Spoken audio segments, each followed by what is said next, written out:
이루어지지는 않고요. 개인만 있는 거죠. 구체적인 실무 계획, SK나 실선거 관련해서 이제까지도 실무 협의를 쭉 해왔습니다. 해오셨어요. SK 입장에서는 육양국이라고 이야기하는 걸로 대표 투자를 생각을 하고 있었거든요. 네, 지금 제가 알기로도 지금 SK 같은 경우에는 이제 이 전력 개통 문제가 불분명한 상태에서 전력이 공급이 되지 않는 상황에서 상당히 시간이 흐르면서 말하자면 창업 클러스터, 그러니까 데이터 센터와 연계되어 있는 창업 클러스터 계획이 그게 아마 1,000억 정도 규모일 것으로 기억을 하는데 그 계획이 사실상 이제 무산이 된 상태입니다. 그래서 그리고 이제 그것을 함께하는 걸로 아마 이ren유가 왔을 텐데 태양광 발전할 수 있게 예정이 됐는데 사실상 그 창업 클러스터가 부산이 되면서 이 사업의 지속 여부에 대한 문제가 좀 생겼죠. 그래서 새만금청에서는 이 창업 클러스터가 이제 안 되는 대신에 그에 상응하는 만큼 이런 일자리를 만들 수 있는 새로운 대안이 필요하다 이런 것들을 요청을 했고 또 SK 입장에서는 그것을 하기 위한 창업 클러스터가 빠지는 대신에 새로운 대안을 제시를 했습니다만은 아직 그게 협의가 되지는 않은 상태였죠. 그렇지만 그럼에도 불구하고 여전히 전력 공급 문제는 불투명한 그런 상태에 있었다고 보는데 이번에 대통령적 문제가 이제 정리가 됐기 때문에 그러면 이제 전기는 앞으로 공급이 될 거고 이걸 전제로 하면 아까 몇 가지 대안들에 대한 협의가 있을 걸로 봅니다만은 저희들이 잘 어쨌든 이런 과정들이 성공할 수 있도록 조율하는 과정들을 좀 노력을 해서 그 방법을 찾아야 될 것 같습니다. 기업 입장에서 봤을 때는 데이터센터 클러스터 조성 문제가 굉장히 정책 상징성하고 정치적인 이슈가 되기 때문에 전략적으로 빨리 할 수 있는 것들을 대안을 내놓은 게 양국이라고 저는 알고 있거든요. 근데 이게 지금 대처 문제가 이루어졌다고 하더라도 상당분의 어느 정도의 개발 기간이 굉장히 소요가 될 거로 예상이 되기 때문에 기업 입장에서는 조금 너무 않을까 싶은데 그런 부분들은 좀 협의를 해야 될 부분이라고 생각하는데 어쨌든 그 개통 문제가 연결이 되고 확실한 비전이 가능성이 전망이 구체적으로 쓰기 때문에 그것이 확실하게 되면 기업 입장에서는 확실한 걸 전제로 해서 다양하게 뭔가 그 방법을 찾을 수가 있겠죠. 그리고 이제 효성 같은 경우에도 이렇게 협의를 계속 해왔는데 최초에는 부안에 이제 그 부안 부님께서 효성이 좀 얘기를 들어봤으면 좋겠다고 해서 이제 그 얘기를 시작을 했는데 들어보니까 2031년까지 개통을 연결한다고 하면 효성 입장에서는 사업 지연으로 인해서 여러 가지 수익률이 떨어지고 또 펀딩하는 데 상당히 좀 어려워가 있기 때문에 사업의 지속 가능성 요구에 대해서 여러 가지 고민이 많은 것을 제가 들었고 그래서 최대한으로 이거를 개통 문제를 빨리 당겨줘야 가능할 거다. 그리고 그것은 단순한 기업의 문제가 아니라 분산 문제, 부안까지 연결한 주민상생의 컨소시엄 문제이기 때문에 그것이 되어야만 원래 우려했던 주민에게 이익이 보라는 구조가 가능하기 때문에 그 관련된 협의를 쭉 해왔던 거고요. 그래서 최종적으로 1.2기가 중에서 주민상생의 분산문제 부안 쪽 모델은 효성 컨소시엄이 하는 부분을 좀 분리해서 먼저 이렇게 추진될 수 있도록 그렇게 방안입니다. 날짜가 명확하게 말씀이 어려운가요? 언제 협의를 하셨다?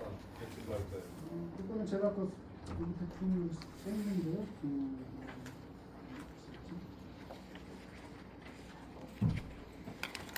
그러니까 지금 저희 회원님 3쪽에 보면은 대강 지난해 10월부터 이렇게 쭉 해왔고 여러 차례 좀 회원님 기록들이 있어 여기가 회원님이 쓰거든요. 그래서 해왔고요. 본격적으로 10월부터 SK 쪽, 그 다음에 효성 쪽, 그리고 각종 유관 단지 기관들, 그 다음에 기후부하고 협의를 해보는 거죠. 또 연결되는 게 반도체 이전 문제도 정치적 이슈로 계속 지금 커지고 있잖아요. 이것도 기업들 입장에서도 봤을 때는 부담스러워하는 게 있거든요. 이거는 정치적 이슈가 아닌 분산 배치의 필요성에 대한 어떤 목적성을 좀 더 강조해 주시는 게 좋지 않을까 싶은데. 이제 제가 말씀드리는 건 이걸 정치 이슈로 삼을 생각은 전혀 없고요. 저는 지극히 경제적이고 산업적 논리로 얘기를 하는 겁니다. 실제로 우리 이제 반도체 산업은 우리나라의 전략 산업이라고 봐야 돼요. 작년까지 전체 수출액의 약 4분의 1 정도, 올해는 약 30% 정도를 차지할 걸로 이렇게 전망을 하고 있거든요. 그런 점에서 보면 우리 국가의 입장에서 반도체 산업을 정말 제대로 잘 키워야 되는데, 그러기 위해서 사실은 용인이라는 곳에다가 반도체 클러스터를 만들었는데, 근데 그 만드는 과정에서 급하게 국가 삼단할 때 윤석열 정권이 개헌 내란 직후에 그때 이제 그 입지를 결정하면서 그때 이제 꼭 반드시 고려했어야 되는 물과 용수의 문제와 전기 문제를 제대로 고려해서 그걸 정했어야 되는데, 그 문제가 제대로 검토되지 않고 정리가 됐다는 거죠. 그래서 기업 입장에서는 그게 한두 푼도 아니고 몇백조를 투자를 해서 약 1,000조 가까운 돈을 투자를 해서 20년에 걸쳐 장기 투자를 해야 되는 사업인데, 만약에 그거 다 해놨는데 정말 리스크가 생긴다면 이거 감당할 방법이 없는 거죠. 그래서 저는 제가 알기로는 기업 입장에서도 그런 문제를 심각하게 고민하고 있다고 제가 알고 있고, 또 대통령 입장에서도 그 말씀을 하신 거죠. 제가 지금 신년 기자회견 할 때 이 용인반도체 클러스터의 기업을 옮기는 문제는 기업이 자율적으로 결정하는 문제다. 그리고 실제로 용인반도체 클러스터에 있는 이런 국가 사업으로 확정된 거를 마음대로 옮긴다는 것은 사실상 어렵다. 이렇게 얘기를 하면서도 그 얘기를 묻죠. 근데 용인반도체 클러스터는 물과 전기의 문제가 있다. 참 정부로서도 어쩔 수 없는 난제다.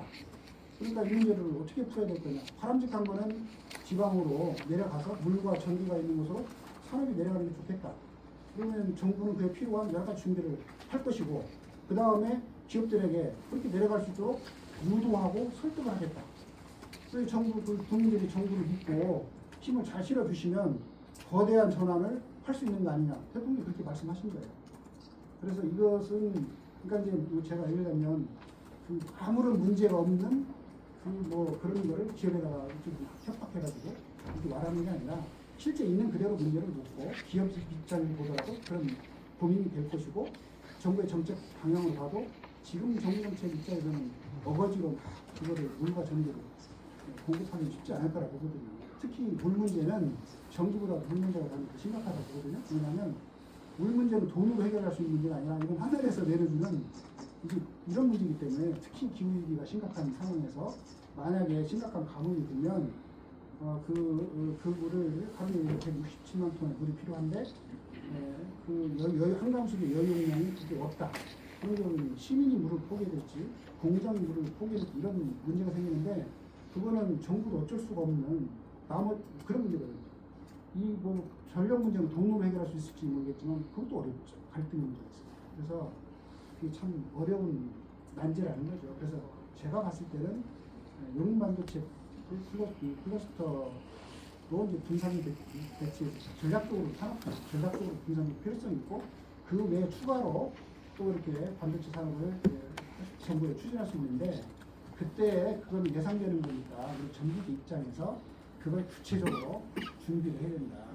그러니까 물과 전기와 땅 이런 거를 지금 우리가 잘 준비를 해놔야 그런 상황이 됐을 때 우리 정부의 그 산업 전환을 이룰 수 있는 그런 기회가 오지 않느냐, 이런 말씀을 드리는 겁니다.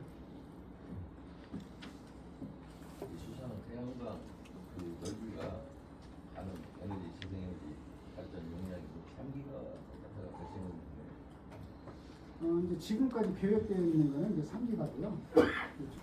풍력은 4기가, 태양광은 육상 태양광, 수상 태양광 포함해서 3기가고, 수상 태양광은 2.1기가로 되어 있고, 1단계가 1.2기가, 그 다음에 수상 태양광 2단계가 0.9기가에서 총 2.1기가로 계획되어 있죠.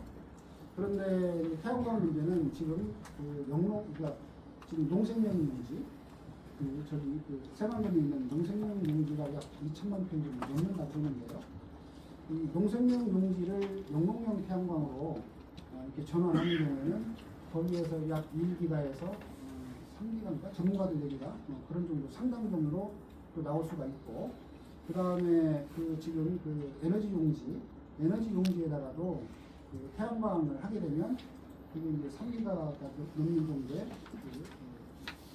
태양광이 나올 수 있는 게 아닌가 그렇게 전망하는 것으로 알고 있습니다. 그러니까 수상 태양광 외에도 태양광을 할 수 있는 그 가능성이 많이 있다 이렇게 보시면 될 것 같습니다. 왜냐면 소서시도가 태양광 5기가, 풍력 5기가라고 하는데 우리가 더 위치가 좋다고 하면 훨씬 많아야 될 거 아니에요? 그리고 계산장님 100만 평당 1기가와트씩 나온다는데 태양광 그 정도는 훨씬 많은 거 아닌가요?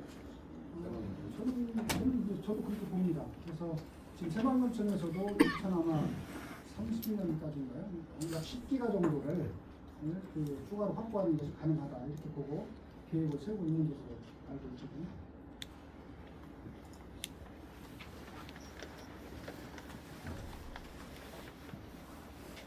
저 기준을 15km에서 이건 1.7km로 줄였다라고 현지 교육안에서 나왔다고 다 줄였다라고 나와 있는데 이게 무슨 내용인지 구체적으로 좀 주시죠.